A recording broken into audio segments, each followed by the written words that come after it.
갈라디아서 3장 10절에서 율법 아래에 있는 자들은 저주 아래에 있다고 말합니다. 이 말씀은 율법에 대해 부정적인 적용과 오해를 불러일으켜 왔습니다. 하지만 성경 통독을 여러 번 하신 분들은 성경을 구약과 신약을 통해 전체적으로 이해할 때 율법을 부정적으로 말하지 않는다는 것을 깨달았을 것입니다. 이런 점에서 제일 쉽게 설명한다면 십계명도 또한 율법의 한 부분이기 때문입니다. 그러면 십계명을 지키는 자는 저주 아래 있나요? 아닙니다. 출애굽기 19장 5절에서 6절 말씀입니다. 너희가 내 말을 잘 듣고 내 언약을 지키면 너희는 모든 민족 중에서 내 소유가 되겠고 너희가 내게 대하여 제사장 나라가 되며 거룩한 백성이 되리라. 여기서 내 말을 잘 듣고에서 내 말은 시내산에서 하나님께서 모세를 통해 이스라엘에게 주신 율법을 뜻합니다. 시편 19편 7절에서 8절 말씀입니다. 주의 율법은 완전하여 영혼을 소생시키며 주의 증거는 확실하여 우둔한 자를 지혜롭게 하며 라고 하면서 율법에 대해 긍정적으로 말합니다. 구약에서 한 구절만 더 보겠습니다. 신명기 28장 1절에서 2절 말씀입니다. 네가 네 하나님 주의 말씀을 삼가 듣고 내가 오늘 내게 명령하는 그의 모든 명령을 지켜 행하면 이 모든 복이 내게 임하며 내게 미치니라고 합니다. 즉 하나님의 말씀, 즉 율법을 지키면 복을 받지 저주는 받지 않습니다. 저주는 말씀대로 순종하며 살아가지 않을 때 저주가 옵니다. 신명기 27장 26절 말씀입니다. 이 율법의 말씀을 실행하지 아니하는 자는 저주를 받을 것이라 할 것이요 모든 백성은 아멘 할지니라. 이처럼 말씀대로 살아가지 않을 때 저주를 받습니다. 이스라엘뿐만 아니라 하나님의 언약에 들어온 이방인 신자에게도 적용됩니다. 구약의 예시에서 신약의 예시로 가보겠습니다. 마태복음 5장 17절 말씀입니다. 내가 율법이나 선지자를 폐하러 온 줄로 생각하지 말라. 폐하러 온 것이 아니요 완전하게 하려 함이라. 그리고 로마서 3장 31절 말씀입니다. 그런즉 우리가 믿음으로 말미암아 율법을 파기하느냐 그럴 수 없느니라. 도리어 율법을 굳게 세우느니라. 예수와뿐만 아니라 바울사도 자신도 율법을 폐하거나 파기할 수 없다고 하십니다. 그럼 율법 아래에 있는 자들은 왜 저주 아래 있다고 갈라디아서 3장은 말하고 있나요? 먼저 바울 시대의 율법은 여러 가지 의미로 쓰였습니다. 하나님 말씀 자체도 율법이지만 구전토라 거기에서 파생된 랍비들의 문헌과 가르침 또한 율법에 속합니다. 그러므로 율법은 첫 번째로 말씀 그 자체를 말할 때도 있고 두 번째로는 성문토라가 아닌 탈무드, 미드라시, 미시나 모든 것을 포함해서도 율법이라고 합니다. 그리고 세 번째로 이 모든 율법에서 나온 율법 체계를 말할 때도 율법이라고 합니다. 마가복음 7장 7절에서 9절 말씀입니다. 사람의 계명으로 교훈을 삼아 가르치니 나를 헛되이 경배하는도다 하였느니라. 너희가 하나님의 계명은 버리고 사람의 전통을 지키느니라. 또 이르시되 너희가 너희 전통을 지키려고 하나님의 계명을 잘 저버리는도다. 그 당시 유대인들은 율법을 잘 지키기 위해 파벌마다 자기들의 교리를 만들어냅니다. 교회에서 교파에 따라 교리가 조금씩 다르고 강조하는 점이 다른 것과 같습니다. 예수와를 통해 구원을 받지만 장로교, 감리교, 침례교, 순복음마다 조금씩 교리가 다른 것과 같이 예수와 당시에도 유명한 어떤 랍비 선생님들의 가르침들을 따라서 신앙생활을 했습니다.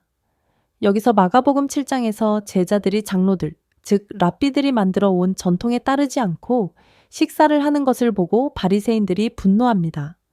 그때 예수와께서 말씀하시길 사람의 계명으로 교훈을 삼아 가르치니 나를 헛되이 경배하는도다. 너희가 하나님의 계명은 버리고 사람의 전통을 지키느니라 하면서 예수와께서 그들을 꾸짖습니다. 하나님의 말씀이 중심이 되어야 하는데 계명을 자기 교파에 따라 해석해서 이를 지키지 않는 사람들을 죄인시하고 있습니다. 율법 아래에 있다는 히브리적 표현은 율법의 지배 아래에 있는 상태를 말합니다. 첫 번째로 율법 아래란 율법의 요구와 의무를 완전히 준수해야 하는 상태를 의미하며 이는 유대인들이 모세의 율법에 따라 의로워지려는 삶을 가리킵니다. 이는 인간이 율법을 통해 구원을 얻으려 할 때 율법의 기준에 의해 죄의 정죄를 받는 상태를 포함합니다. 두 번째로는 죄와 사망의 권세 아래 있는 상태를 말해줍니다. 바울은 율법 아래 저음물을 죄와 사망의 지배에 놓여 있는 상태로도 설명합니다. 이는 율법이 죄를 깨닫게 하지만 인간 스스로 이를 이길 힘을 주지 못한다는 점을 강조합니다. 로마서 6장 14절 말씀에서 너희가 율법 아래 있지 아니하고 은혜 아래 있다고 말하며 예수와 메시아를 통해 율법의 저주의 지배에서 벗어났음을 선언합니다. 세 번째로는 유대인의 정체성을 말해줍니다. 특정 구절에서는 율법 아래가 유대인의 문화적, 종교적 정체성을 의미하기도 합니다. 유대인들은 율법 아래 사는 것을 그들의 자랑으로 여겼지만 바울은 이것이 참된 구원을 보장하지 않는다고 주장합니다. 갈라디아서 4장 4절에서 5절 말씀에서 예수와께서 율법 아래 태어나 율법 아래 있는 자들을 속량하시기 위해 오셨다고 설명합니다. 요약하면 바울이 말하는 율법 아래는 단순히 율법을 따르는 행위 자체를 넘어 율법 체계의 지배, 율법의 정죄, 유대인 신분 상태를 포함한 개념입니다. 그러나 바울은 예수와 메시아를 통해 신자들이 율법 아래의 삶에서 벗어나 은혜와 성령의 자유 안에서 살도록 초대합니다. 로마서 8장 1절에서 2절 말씀입니다. 그러므로 이제 메시아 예수 안에 있는 자에게는 결코 정죄함이 없나니 이는 그리스도 예수 안에 있는 생명의 성령의 법이 죄와 사망의 법에서 너를 해방하였습니다. 여기서 생명의 성령의 법과 죄와 사망의 법에서 법이라는 원문의 뜻은 토라를 말합니다. 그럼 토라로 바꾸어서 말라해 보겠습니다. 그러므로 이제 메시아 예수 안에 있는 자에게는 결코 정죄함이 없나니 이는 메시아 예수 안에 있는 생명의 성령의 토라가 죄와 사망의 토라에서 너를 해방하였습니다. 생명의 성령의 토라는 생명나무이신 예수와이십니다. 그리고 또한 마음에 새겨진 토라를 말하고 있습니다. 예레미야 31장 33절 말씀입니다. 그러나 그날 후에 내가 이스라엘 집과 맺을 언약은 이러하니 곧 내가 나의 토라를 그들의 속에 두며 그들의 마음에 기록하여 나는 그들의 하나님이 되고 그들은 내 백성이 될 것이라 주의 말씀이니라. 이 말씀은 메시아 시대 곧 천년 왕국에서 긍극적으로 성취될 것입니다. 하지만 예수와께서 메시아로 오신 이후로 믿게 된 사람들은 마음에 토라를 기록하신다고 하십니다. 요한복음 14장 26절 말씀입니다. 보혜사 곧 아버지께서 내 이름으로 보내실 성령. 그가 너희에게 모든 것을 가르치고 내가 너희에게 말한 모든 것을 생각나게 하리라.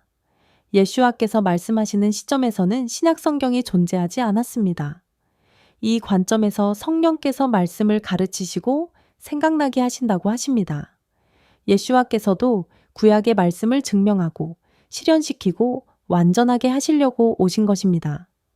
그럼 율법을 이방인 신자들이 완벽하게 지킬 수 있을까요?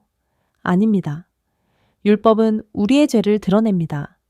주님께서 우리에게 원하시는 것은 율법을 지키려는 순종하는 마음이지 완벽함이 아닙니다.